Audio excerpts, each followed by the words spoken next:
Hello, everyone. Welcome to Skeptical Inquirer Presents.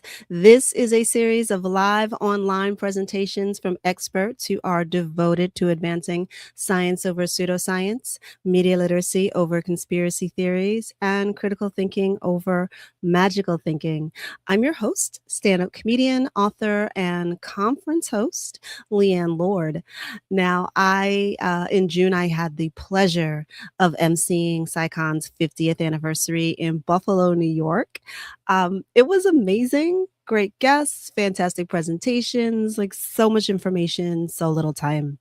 I really actually enjoyed getting to meet so many of you in person, whether it was chatting in between sessions, hanging out at the headquarters tour, raising a glass, several glasses at the bar, or cheering for the Knicks while watching the game in the hotel lobby. You certainly know how to show a lady a good time. Now, I am looking forward to seeing you next year in Philadelphia, and maybe I'll even get to see some of you next week in Atlanta, where I will be paneling, performing, and partying with SkepTrack during DragonCon, or as I call it, Nerd Nirvana. But now, Skeptical Inquirer Presents is back from summer break. The show is streaming on several social media platforms, including Facebook and YouTube. And so, no matter where you're joining us from, you can pop your questions about the presentation into the chat, and we'll get to as many of them as we can. Now, tonight, we are learning about facilitated communication, authorship testing, and the telepathy tapes. And that is with our guest, Janyce Boynton.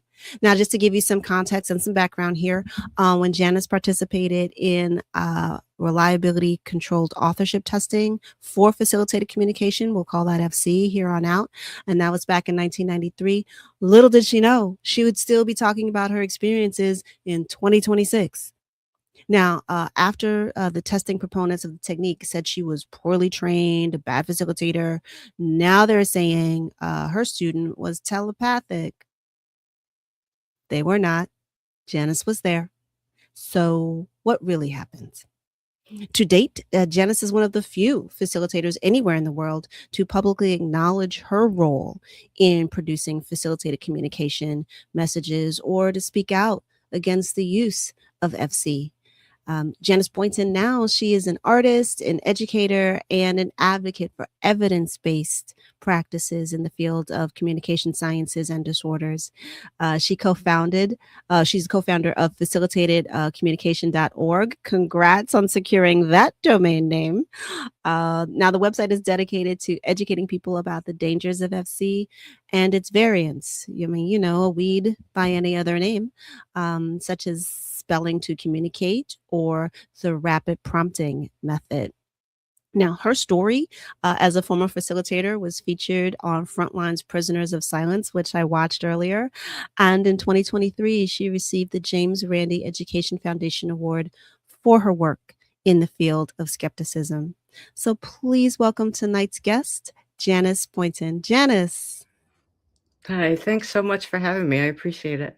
No, it is our pleasure. And as I told you when we were off camera, this is something that I didn't know much about. So this has been an education. So I know everyone is going to have their listening ears on and enjoy your presentation tonight. So I leave the screen to you. Okay, thanks so much.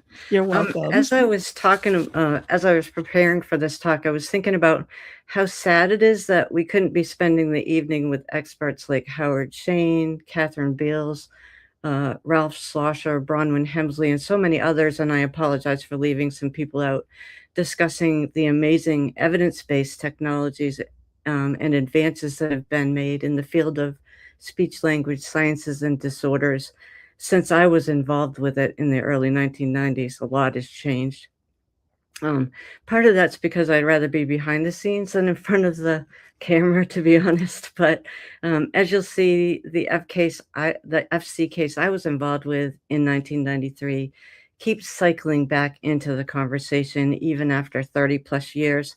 So as heavy as this topic is, I thank you for the opportunity to talk with you about facilitated communication, authorship testing, and the telepathy tapes. As Leighann said, I'm a co-host of the skeptical website facilitatedcommunication.org. And since I'll just be scratching the surface of this topic, I'll put up a supplemental blog post. Actually, it's already up with references, recommended reading for those of you who'd like to explore this topic further.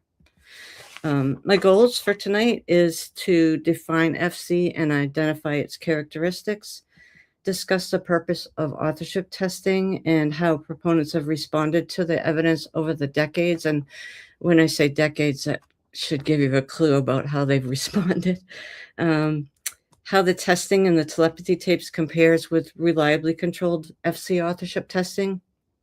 And at the end, why do I think people hold on to the illusion of magical thinking, FC, RPM, and telepathy?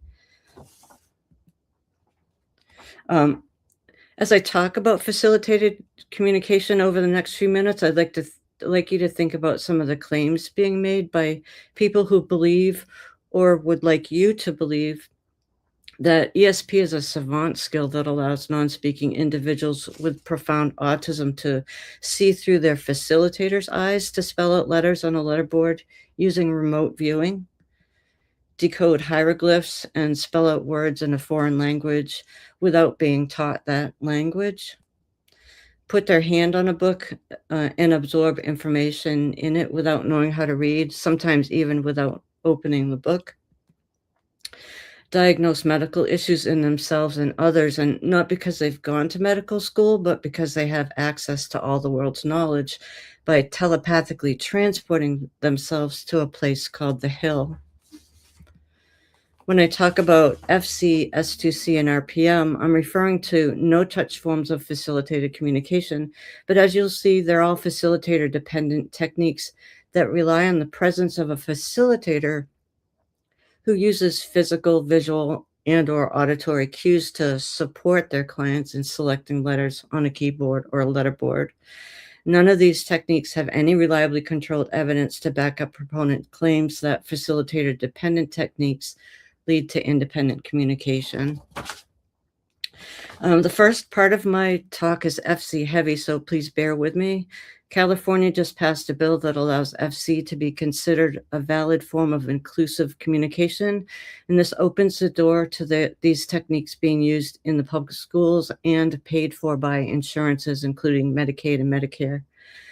Some people might remember FC from the 1990s, but it appears people have forgotten what FC looks like, or maybe they don't know what the new forms of FC look like, and history is in the process right now of repeating itself. Touch-based FC was discredited by the scientific community in the United States by 1995. I think I say that about 15 times in this talk. So, and it was actually discredited earlier in Australia and Denmark. And proponents of the no-touch forms of FC, the so-called modern spelling methods, actually refused to participate in the testing. The invention of touch-based FC as we know it in the US is most often credited to Rosemary Crosley of Australia. Crosley believed that when facilitators provided physical support, most often at the wrist, elbow, and shoulder, to non-speaking or minimally speaking individuals with cerebral palsy, autism, and other developmental disabilities, the individuals were tapping into innate language and literacy skills and spelling out their innermost thoughts. Critics, however, were concerned about facilitator interference with letter selection, particularly when the individuals being facilitated weren't looking at the letterboard. When FC started to gain widespread use in Australia and later in the US, experts in the fields of speech-language pathology, psychology, autism, and behavioral analysis began expressing their concerns about what appeared at the time to be a fad technique, and yet somehow not only did it catch on, it's still with us today. I think that speaks to the strength of the psychological hold facilitated communication seems to have over parents, educators, and other professionals who continue to rebrand and promote FC despite the large body of evidence that points to facilitators authoring the messages. Over the years, I've come to see FC, S2C, and RPM as coping strategies, not communication techniques, and I'll talk more about that as towards the end of my talk. In her 1994 Facilitated Communication Training Manual, Crosley herself stated that my initial use of facilitated communication had no theoretical basis. It was a measure forced upon me by circumstances. In other words, she was making it up as she went along. In 2026, proponents have yet to establish a theoretical basis for the use of FC in any of its variant forms. Alarmingly, this image from the 1993 documentary Prisoners of Silence shows Crosley preparing to use FC with someone in a coma. Besides concerns about the unexpected literacy skills being attributed to individuals with profound language deficits, critics of the technique were concerned that the physical cueing, touches to the wrist, elbow, shoulder, neck, other body parts, caused the clients to become dependent on the facilitators. They pointed out that physical cueing increased the likelihood that the facilitators were even inadvertently substituting their own thoughts for those of their clients. Some facilitators secretly admit to having doubts about who's authoring the messages, but in general, current day facilitators consider themselves immune to cueing. They're even taught in some places to prompt their hearts out. And if they admit that cueing exists, it's almost always in reference to someone else.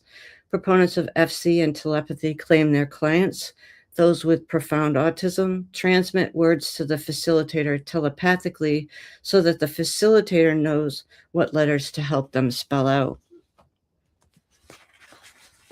To rule in or rule out facilitator cueing and control over letter selection, researchers needed to find a way to separate facilitator behaviors from those of their clients. There are several ways to accomplish this, but in this clip from Prisoners of Silence, facilitators were controlled from seeing their clients' pictures using a tabletop barrier. During the test, facilitators and the clients were shown pictures of common items, sometimes the same, sometimes different. And the pairs were then asked to spell the names of the clients' pictures using FC in their usual way, that is, with facilitator support. In this example, there were 180 trials and no correct responses. By the mid-1990s, hundreds of facilitator-client pairs with thousands of trials have been conducted using this type of controlled testing. Researchers were stunned to find out that the FC-generated responses under controlled conditions fell within 3 categories: unintelligible, the client couldn't spell; correctly spelled but irrelevant to the questions being asked, in other words, facilitator guesses; and correctly spelled but based on information given to the facilitator and not the client, in other words, facilitator controlled. In addition, researchers also realized that the error correction technique taught in FC workshops was a potential source of control. Facilitators reported how easy it was to manipulate their clients' pliable arms even without intending to. Crosley was against authorship testing, except when it came to telepathy, which I find is quite fascinating. She blamed facilitator cueing. In a 1993 Facilitated Communication Institute newsletter, Crosley told facilitators, "Watch your reactions. It may be tempting to attribute special powers to either the facilitator or the communication users. Don't.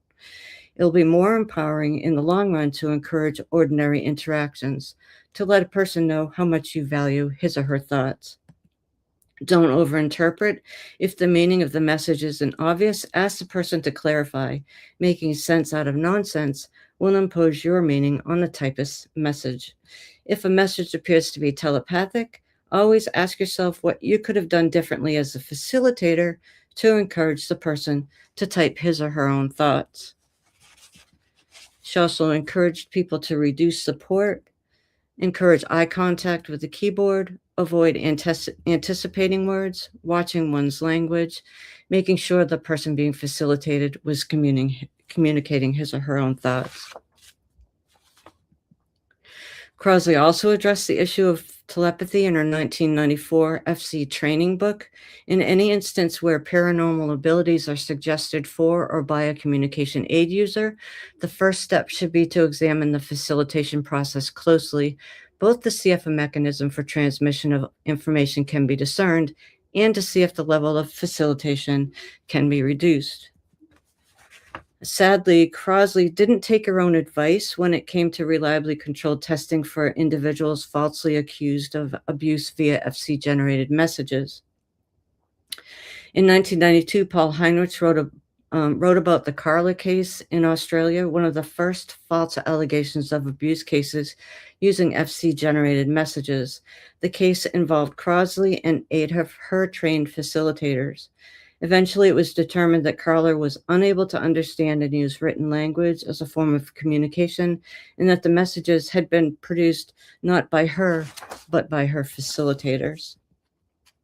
Many years later, 2017, I think, Crosley came to Anna Stubblefield's defense when Stubblefield, a former Rutgers University professor who trained in FC at Syracuse University, was charged and then convicted of 2 counts of first-degree aggravated sexual assault against a nonverbal man with severe cerebral palsy.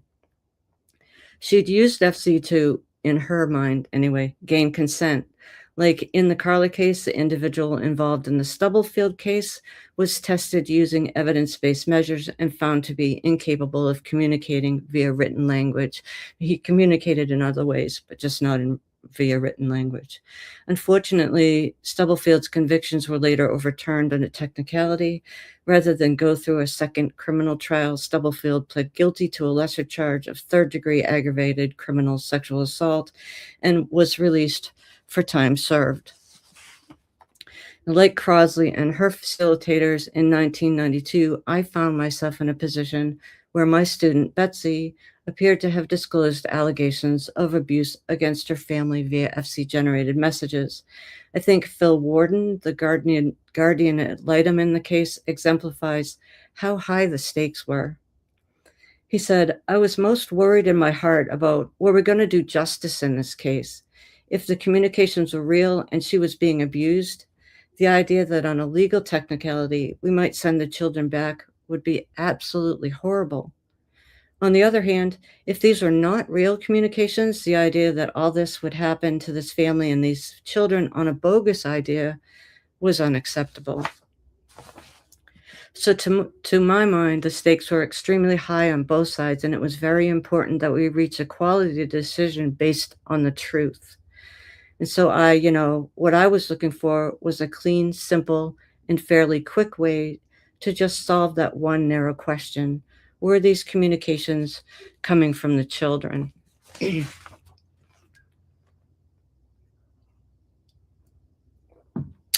this clip from Prisoners of Silence, the evaluator Howard Shane from Boston Children's Hospital conducted a message passing test using pictures taped to file folders. Betsy's mother sat in as a facilitator for the recreation. I didn't participate in the filming because at the time I was devastated by the results and didn't want to have anything to do with FC. Actually, I still don't, but here we are. Nonetheless, the test results reported in Prisoners of Silence were based on the actual testing Betsy and I participated in. Though painful to think about even after 30 plus years, I'm showing you this because proponents of the telepathy tapes are now distorting the actual events for their own purposes. As Howard Shane stated about the test results, what I found was that whenever the pictures were different, I always received the typed message that was seen by the facilitator. So that was pretty strong evidence that not only was Betsy not communicating, but the messages were being absolutely, totally directed and authored by the facilitator. Now, this is true of every reliably controlled test of this kind that's been conducted since the 1970s. The evidence against FC authorship as an independent form of communication could not be any clearer. I think it's also why current-day facilitators refuse to participate in the testing. Proponents' reactions to the authorship testing over the years has been to double down on their beliefs in and promotion of FC. The person who trained me, for example, publicly denounced me as being poorly trained. Nice guy. Although FC has been a bit of an albatross for me over the past 30 plus years, I've tried to educate people about its harms. As a side note, I was advised in 1993 to wait for the reliably controlled testing to prove that it worked, and sadly, I'm still waiting. So imagine my surprise when one of my contacts sent me this Becker-Kramer article titled How We Dismiss Telepathy and Why It Matters, and saw that the case I was involved in was being used to argue the validity of telepathy. It's very strange to see the case reimagined with a mystical, magical twist. For many years now, proponents of FC have been trying to rewrite history by saying that authorship tests were unethical, while also refusing to participate in modern-day authorship studies. And now people like Kramer seem to be fabricating a history that never existed. In her article, Kramer asked, what if Betsy was reading her facilitator's mind? While claiming erroneously that non-speakers can spell accurately without looking at the letterboard. Kramer also posited, could non-speakers access the facilitator's site, meaning remote viewing, and is this some sort of mind sharing? No, no, no, no, no, no, no, no, no, no. Telepathy never came up in the training or in any of the conversations I had with other facilitators or in relation to my student. We didn't miss it. It simply was not an issue. It was not there. So if you only take one thing away from this talk today, it's this. I was there. Kramer was not. My student was not telepathic. It's ridiculous to think my student, under those circumstances, that, if true, right, depended on her ability to spell independently and without facilitator interference, somehow saw and spelled out my pictures, not her own. Why? That makes no sense whatsoever, and it did not happen.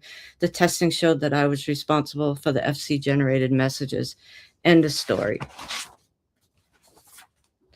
But that didn't mean the idea of FC and telepathy wasn't kicking around back then. There are several articles from the early 1990s discussing FC and the Ouija board, including some published by Skeptical Inquirer. I'll include links to in the supplemental blog post. And around 1992, James Randi was asked to investigate the psychic abilities of individuals being subjected to FC at the University of Wisconsin-Madison.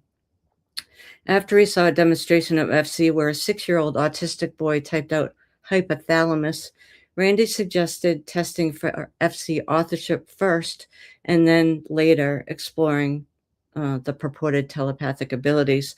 He was actually fired from the project.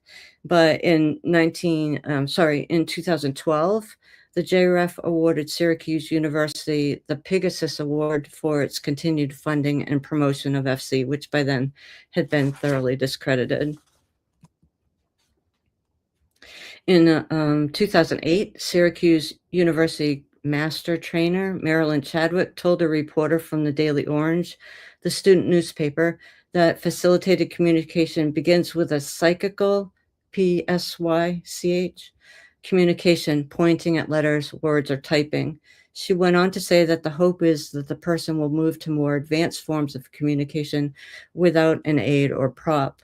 Clearly, the belief in FC and telepathy didn't stop at the experiments being done in 1992.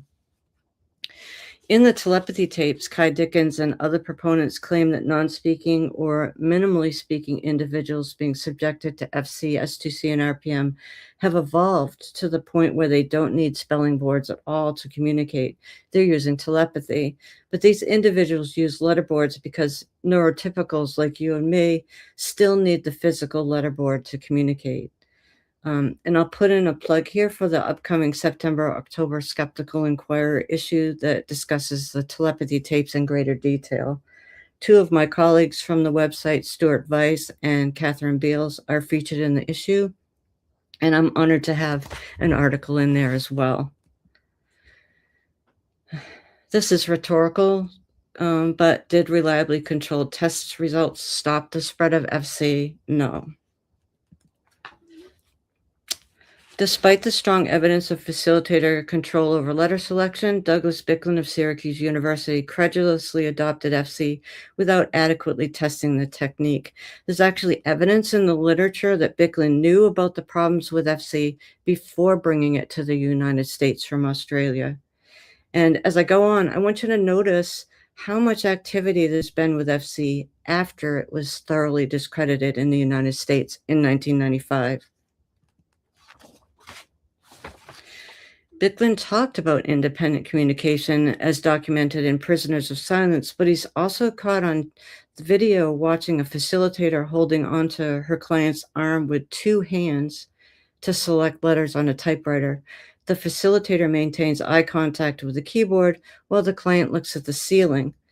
Today's proponents, I guess, would call this telepathy, but I ask, how is this independent communication? There are examples today of individuals who, after 20 or 30 years of practice with FC, still require the presence of a facilitator to spell. And that is true of all of its variant forms. In this talk, I'm using examples from Pro FC S2C and RPM films to represent what I'm presuming is the best of these techniques. And not all the individuals I've selected to show you are said to have telepathic abilities, but all are purported to be communicating independently via FC, S2C, and RPM while requiring the presence of their facilitators. This is Tracy Thresher being facilitated by Harvey Lavoie in a 2011 film called Wretches and Jabbers. Thresher started using FC circa 1990. Also from Wretches and Jabbers, this is Larry Bissonette being facilitated by Pascal Chang. Both of those facilitators were Syracuse master trainers. Larry was introduced to FC in 1990, and what's interesting about Larry is that in a 2005 film called My Classic Life as an Artist, he's shown on camera painting independently with a paintbrush, using a hammer and saw to make frames for his paintings, shaving, making pancakes and coffee, and completing other fine and gross motor tasks without interference from a facilitator. And yet, we're told in the film that he needs a facilitator's support to select individual keys on a keyboard. Here's Jamie Burke being facilitated by Rosemary Crosby. You can see him, he's really tiny there in the corner. He was introduced to FC in 1992. This is Jamie Burke and his mother 10 years later, still using FC. They were featured in a 2002 Pro FC film called Inside the Edge. The filmmakers report that at the time the film was made, Jamie was communicating independently. However, screenshots from the film show his facilitators holding onto his shoulders and forearm during the letter selection process. Now, I don't remember specifically reading anything Bicklin wrote about telepathy, but in his 1990 article, Communication Unbound, Bicklin mentioned the Ouija board, but he appeared to be aware of, but not particularly curious about the ideomotor phenomenon that early researchers into FC thought to be the source of at least some of the cueing. Bicklin wrote, the behaviors of people labeled autistic are often unusual and appear to reflect lack of attention or awareness of social and communication cues and or severe intellectual disabilities. And that's actually the definition of autism. Bicklin went on to say, perhaps it's such behaviors, including the on-again, off-again ability or willingness of students to communicate, that cause some people to worry that facilitated communication is no more real than a Ouija board. In reality, critics are concerned about lack of scientific evidence, facilitator cueing and control over letter selection, that's physical, visual, and auditory cueing, prompt dependency, lost opportunity costs, including financial and in accessing legitimate evidence-based forms of AAC, and potential harms, including false allegations of abuse and safety issues. This timeline, published in 2016, Syracuse was still using FC in 2016, from the student newspaper, The Daily Orange, represents Bicklin's activities in establishing university as ground zero for FC in the United States, and will bring us to the so-called modern spelling methods mainly featured in the Telepathy Tapes. 1988, Bicklin was introduced to facilitated communication. 1989, Bicklin brought FC to Syracuse University. 1992, Bicklin founded the Facilitated Communication Institute. 2002, the Communication Sciences and Disorders Department leaves the School of Education over disputes regarding the Institute's continued use of FC, which had, by 1995, been thoroughly discredited by the scientific community. 2005, Bicklin becomes the dean of the School of Education. In 2010, the FCI changed its name to the Institute on Communication and Inclusion. John Husband, a major donor to the FCI, told a New York Times reporter at the time that the FCI needed to continue their work with the FC, but they couldn't call it that. Around this time, proponents of FC started calling the technique supported typing to quote-unquote fly under the radar. Since then, we've collected close to 30 different pseudonyms for FC. Some of these names refer to legitimate communication methods or techniques, but have been co-opted by the FC community for their own purposes. That's why it's important to pay attention to facilitator behaviors during the letter selection process to determine who is controlling letter selection. The ever-growing list is located on the homepage of our website. So no-touch forms of FC or modern spelling methods are often called rapid prompting methods, spelling to communicate, speller's method. Over time, proponents invented variants of FC that relied less on physical cueing and control over letter selection and more on visual cues. The rationale was that if the facilitator wasn't holding onto the client's hand, they couldn't cue them. In essence, visual and verbal cueing replaced or at least minimized the amount of physical touch by the facilitator, but it didn't solve the problems of facilitator interference with letter selection. Visually, the modern spelling methods can look more convincing to some observers because the facilitator purportedly isn't touching the client.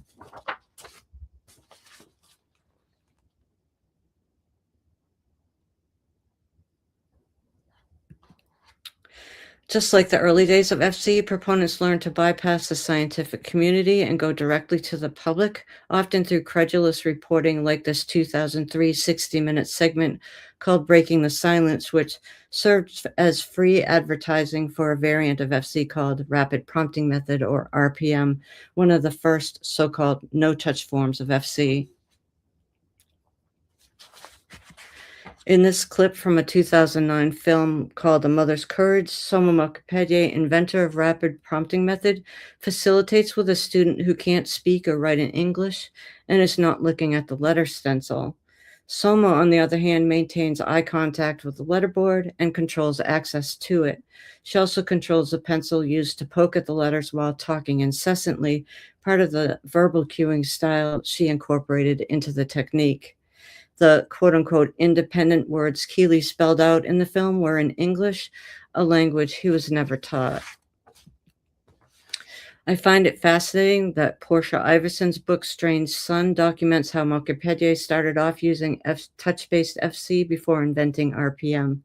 The book also documents the rise of RPM in the United States and includes several instances of failed authorship testing, including 2 involving Mukherjee herself. Miracles and the Telepathy Tapes. The headlines that the idea that FCS2C and RPM is somehow a miracle is not new. Here are some news headlines from 1991. How autistic Chloe stunned the medical world. I'm not retarded. Autistic teen breaks a wall of silence with touch. By typing, son spells love a letter at a time. Typing unlocks a trapped mind. I can tell mom I love her. How a miracle tool enables severely autistic kids to communicate for the first time. Well, actually, the last headline is from 2022 and refers to a no-touch form of FC called Spelling to Communicate. Elizabeth Vossler trained with Soma Mukherjee before inventing Spelling to Communicate. I've highlighted the letterboard in this example to show how the letterboard moves in the air and the facilitator provides hand signals to aid in letter selection. But the New York Post reporter seems to think the letterboard itself is imbued with magical powers. But it's not the letterboard that makes FC, S2C, and RPM work, as we've seen, but facilitator cueing and control over letter selection. And because facilitators are not taught about the problems with cueing in the workshops they take, most are unaware of the extent to which they control letter selection. At the beginning of 2025, my contacts started emailing me to ask if I'd heard of a podcast called the Telepathy Tapes. They were concerned that facilitators using FCS2C and RPM were now telling their clients that their autistic children were telepathic. It's important to note that the Telepathy Tapes was released as a podcast, and listeners were led to believe that the autistic individuals featured in season 1 were communicating independently. But these screenshots from the videos behind a paywall on the Telepathy Tapes website show facilitators touching their children, holding the letterboard in the air, and or using visual cues to aid in letter selection. And what you can't hear is that they also, at least some of them, are also using verbal cues. Taking the James Randi approach to FC and telepathy testing, I want to point out that the producer Kai Dickens, when she set up her tests for the Telepathy Tapes podcast, did not rule out facilitator cueing and control over letter selection. She gave facilitators access to the test stimuli and blinded the participants, which is exactly backwards to reliably controlled testing. And she did not control for external stimuli, which in her case may have included physical, visual, auditory cues provided by the facilitators, the camera crews, or others, even if they were provided inadvertently. In other words, and probably without meaning to, Dickens proved facilitator authorship, something that organizations like the Speech Language Hearing Association, the American Psychological Association, the American Association on Intellectual and Developmental Disabilities, and the Association for Science and Autism Treatment, among others, have been saying for decades. So why do people hold on to the illusion of FC, magical thinking, and telepathy?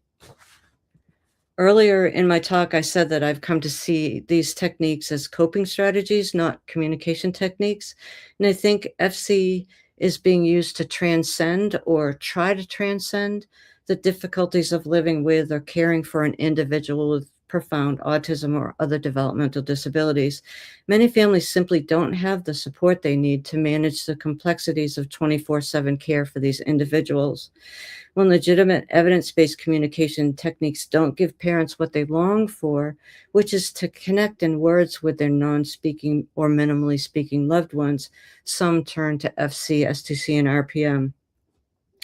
And I wonder if this might be especially true for parents of children with regressive forms of autism, where in the first 10 to 12 months of their child seems to be developing in neurotypical ways, and then they're lost to autism between the ages of 1 and 3.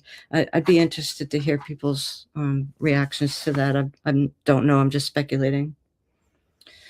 Right now, there's a huge push in the FC community for experience-based versus evidence-based approach to spelling, and spelling has become a code for FCS2C and RPM as well. This perspective completely ignores the existing evidence against the techniques, rejects scientific inquiry into authorship, negates professional expertise of those trained in evidence-based communication methods, and vilifies the lived experiences of those who test FC, sometimes at great personal expense, and those who've been victimized because of false allegations of abuse or facilitator crimes. As Schlosser et al. State in a 2026 systematic review, anecdotal reports of lived experiences of RPM and S2C are often assumed to faithfully reflect the voices of the autistic individual. In the absence of independent authorship testing, it remains unclear whose lived experiences are being described in these accounts. In the Telepathy Tapes podcast, telepathy itself was described as a savant skill, making autistic individuals superhuman in their abilities. Savant syndrome is a rare and somewhat extraordinary condition found in people with severe disabilities and manifests itself with splinter skills that are incongruous to their overall abilities. Savant skills are often seen in the areas of calendar calculations, math, music, and the like, but to date, I've been unable to find any evidence that telepathy is among the savant skills recognized by the scientific community. Nevertheless, telepathy seems to solve these unsubstantiated claims currently being made by FC proponents. Individuals with profound autism have an intact mind. Language and literacy skills are innate, or people with autism learn through osmosis. Non-speaking autistic individuals are telepathic and are more evolved, closer to God than neurotypicals. Communication difficulties in autism are primarily due to a motor planning problem. Facilitated individuals can spell without looking at a letterboard, and ESP is a savant skill. When asked for evidence to back up their claims, proponents use anecdotes and testimonials, which for them carries more weight than the scientific evidence. FC works because people using FC say it works. Facilitated individuals have knowledge beyond their age, education, and years of experience. The non-speaking individuals learn through osmosis by reading street signs, listening to the radio or television, and this includes telepathically accessing a cosmic library where all the world's knowledge is stored. They've transcended the bounds of autism, and as I said earlier, in some cases brings them closer to God. And these individuals don't need to be taught how to spell because telepathically they teach each other these skills in a celestial place called the Hill. Highly produced pro-FC films like Spellers, The Reason I Jump, and A Mother's Courage, among others, don't focus much, if at all, on concerns parents and professionals have about these techniques. I don't think they talk about telepathy in these. I should be clear about that. But they do talk about FC. Expressing doubts about the techniques are discouraged, not encouraged, which for believers and alike should be a huge red flag. In the telepathy tapes, critics of facilitator-dependent techniques are characterized as materialists, ableists, and people who are against individuals with disabilities trying to keep people from spelling. That just simply is not true. For me, going through the authorship testing in 1993, combined with access to reliably controlled testing that I got after the testing, made a huge difference in my ability to understand why FC, S2C, and RPM can't work as independent forms of communication. To date, reliably controlled testing indicates that facilitators, not their clients, are authoring FC-generated messages. If I stretch to find something useful about the telepathy tapes, it's that through the FC-generated stories that the facilitators are telling, we can understand that these families need increased educational supports, in-home services, residential services, training for and access to effective autism treatments, medical care, acceptance of individuals with autism, and especially, I'd say, to accept them as they are and not what the facilitators want them to be, and social support networks. I still hear people new to this topic say, if using FCS2C and RPM brings some peace to the facilitators, what's the harm? Besides the fact that, according to all available evidence, facilitators are speaking for their clients or loved ones and are in the process of redefining what it means to be autistic through FC-generated messages. The facilitators are also using FC to make medical decisions, including medication doses and surgeries, to make marriage and relationship decisions, including intimate relationships, to make guardian and housing decisions, to make allegations of abuse, and lately the guardianship issues and the allegations of abuse charges are going hand in hand. They vote in elections, generally using absentee ballots, and in the case of the telepathy tapes, treating their children or clients as prophets or clairvoyants, and to make educational and policy decisions. Several members of RFK's National Autism Council are being subjected to FCS, 2C, and RPM, and several colleges, including Oberlin, Rollins College, Vanderbilt, UCLA, Columbia University, University of Virginia, Cal Lutheran, and Harvard Extension School have graduated students who completed their coursework using FC, S2C, and RPM as their primary form of communication. In 2012, I wrote an article about my experiences with FC that included this message to facilitators. I understand how difficult it may be for facilitators to change their belief system. There's a lot at stake: people's careers, reputations, connections with their family member or client. Nonetheless, I urge practicing facilitators to take a long, hard look at their own behavior, voice doubts, pursue testing outside the FC community. Today, I still feel the same way. Proponents have had 30 plus years to provide proof of their claims, and in my mind anyway, have proven they can't regulate themselves.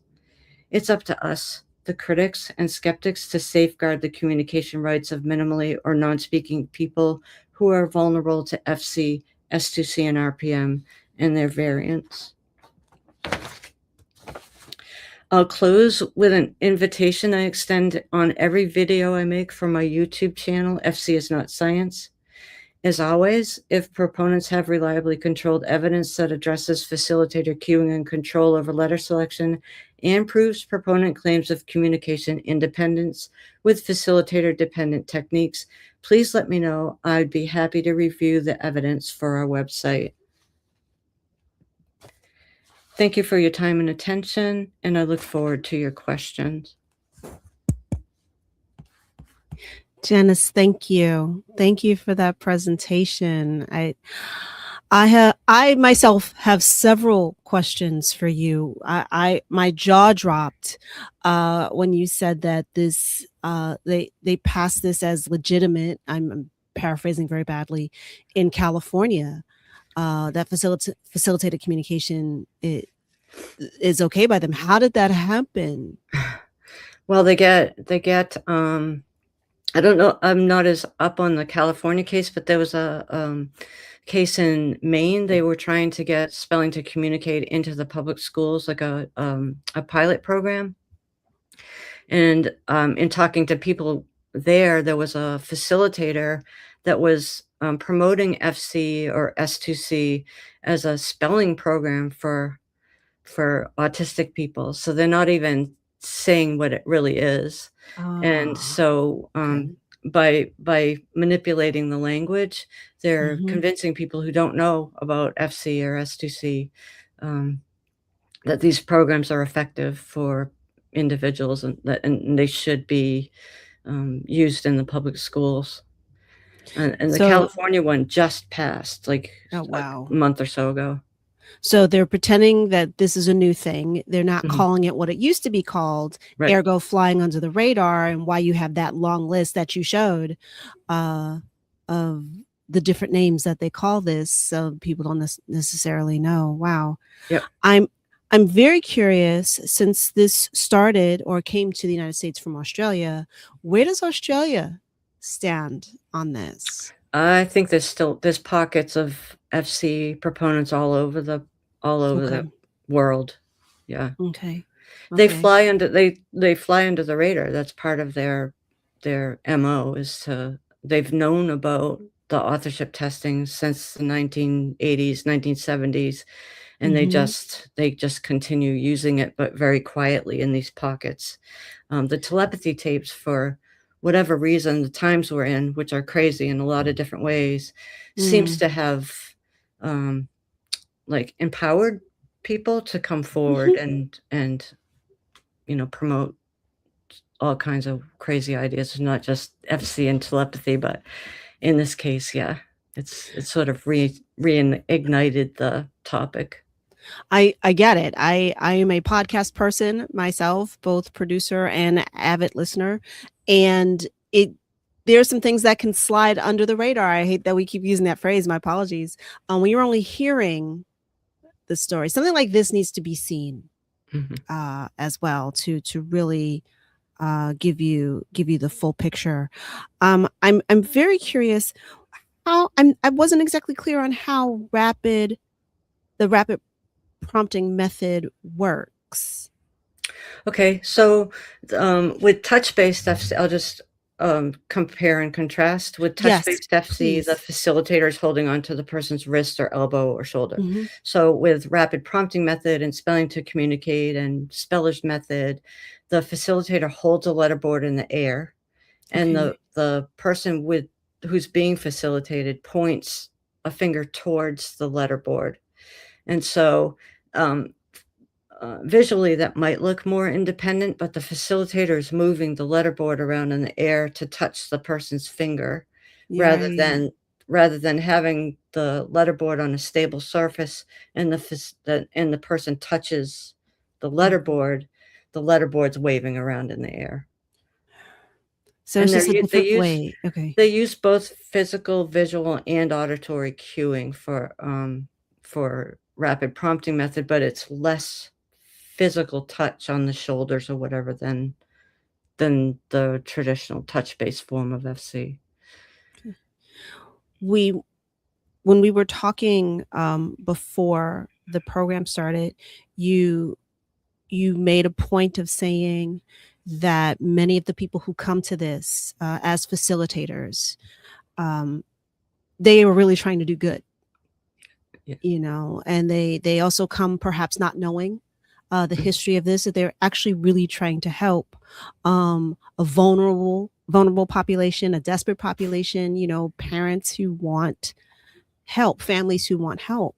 Um, but there's a distinction maybe between them and the people who are, if I may use the G word, grifting. You know, they because help is I mean, hope is a hell of a drug, Mhm. you know, and when people figure that out and they can make money perhaps off of dangling that or stringing people along. But I'd like to think that's not the majority of people who are doing this. Can you speak to that? Um, I'd say the rank and file facilitators are, for the most part, innocent in this. Not innocent, but, naive. They're being Mm, they're being misinformed in the workshops. So right now, the FC community is trying to redefine autism as a motor planning problem, and that's mostly so that they can justify holding onto somebody's hand or ah, holding the letterboard in the air. But the scientific research doesn't back that up. There's a lot of people who have autism that have adequate fine and gross motor skills that mm, can do all kinds of amazing things. But there it's a autism is a language deficit. There's a language deficit. So um, which the comprehension skills are not really taken into consideration with FC proponents. So their proponents say that the um, their clients have innate language and literacy skills so that it's like they're locked in and they have all these they don't have to be taught language and literacy. They just know it. So when somebody holds up a letterboard for the first time and spells out an amazing word, that's because they had locked in language and literacy skills and their motor skills. So the facilitator is just supporting their motor skills so that they can communicate. I'm not explaining that very well, but no, you are explaining it well. My face is making. I'm sure it's doing things because it's like, how can you have something locked in that was never learned, right, that was never correct, taught, and a lot correct. of this sounds like wishful thinking or wish fulfillment. Yeah, You know, like why would you? I'm not a parent, but I am a human being, and you want the best right. for your folks, you know, no matter what ability they're born at or where they are. Mhm. And so why wouldn't Mhm. people do that? I mean, I think it's hard to sell the science when the feelings are so incredibly strong. True. And a lot of the people that, get talked into going to there's a lot of peer pressure, like, in Oh, the social of groups, course. Yes, yes. and so a lot of the people who are drawn to facilitated communication in any of its forms have tried evidence-based measures, and they're not getting the results that they want. What they want is their child to go from somebody who Yeah. needs life skills to somebody who's going to Oberlin College, right? That's what they want. That's what they dream Yeah. about. And with evidence-based techniques, that's not likely to happen with somebody who's profoundly autistic. When they go to a facilitator who's promising them 100% success rates, and within a day or 2 weeks or a month or whatever, they're typing out all these amazing letters to, words to the mom, and, I love mom and dad, and, whatever the yeah, it's the emotional tie that keeps people in. Of course. Of course. And you're not supposed to doubt it. So if you go as a Oh. facilitator to a workshop, I haven't been to the current workshops, but in the workshop that I took in 1992, or 93, it was like January 93, I think. This idea was still there, and it's gotten stronger over the years, that if you express doubts about facilitation, you're breaking a trust bond between the facilitator and the client. So FC isn't going to work. So it's a lot Very like, convenient. Very convenient. yeah. I mean, looking Yeah. back, at the time it made sense to me. It doesn't now, but as a facilitator and wanting it to work, and you go to the workshops, and a lot of they I can't tell whether the leadership doesn't want to know about evidence-based measures, or they don't know. I think maybe it was a combination. At some point, they use a lot of anecdotes in, like, substituting for evidence-based. They'll say, this works because, we went to this conference, and look at all these people using facilitated communication. Well, they to know then would disturb the business model. Oh, yes, and it would also The destroy telepathy as well, because if FC doesn't work, then you don't have the telepathy. So that's why they've been so resistant. The telepathy tapes people have been so resistant to reliably controlled testing. because they I did a critique on my YouTube channel. I used 16 seconds of one of their videos, and they put a copyright strike on my video. They tried to shut it down. That's all I needed to show the facilitator was using hand signals. So they're aggressively against testing, and they're aggressively against anybody who speaks out against facilitated communication. I think I'd say more so than in the early days. In the early days, with FC, people were like, okay, let's see what we have here. We're not really sure. So there was enough doubt in the facilitators so that they were willing to participate in the controlled testing. And not all of it was because of false allegations of abuse. There were lots of people, like in the Prisoners of Silence documentary, the OD Hex Center set it up because they wanted to be sure what they weren't really sure what they were seeing. So they wanted to test it. And then they realized that it was all based on facilitator information, and stopped it. But once the leadership found out that every time the tests were reliably controlled, that it didn't work, then they stopped participating in the testing. Yeah, no, that makes business sense, I guess. Like, Yeah. please don't disprove the thing where we've built our careers on, our whole business model and ethic on. I wish there were an answer to this. Well, actually, no, there is, not to solve what they're doing, but what you mentioned in the end of your presentation, what families actually need. I mean, I cannot imagine I can imagine. I took care of my elderly parents, and the level of support that was not there. So imagine, that being a lifelong proposition for folks. We could be spending the money so much better, and this is one of the places where it could be. And perhaps if parents and families had more support, had more resources, had help with the actual things that will help their children, they might be less susceptible to the, butterflies and glitter, Yeah, I'd like to think of it so, all. but, what's happening right now is that the FC community has successfully gotten several people through college. One was a valedictorian at Rollins College a couple of years ago. There's a Okay. person studying, for his doctorate at Vanderbilt University. Um, there's somebody, that just How graduated real from, is that, though? Is that, I mean, but they're on the National Autism Council now, like RFKs. And so okay. they're making decisions based on facilitated communication messages about autism.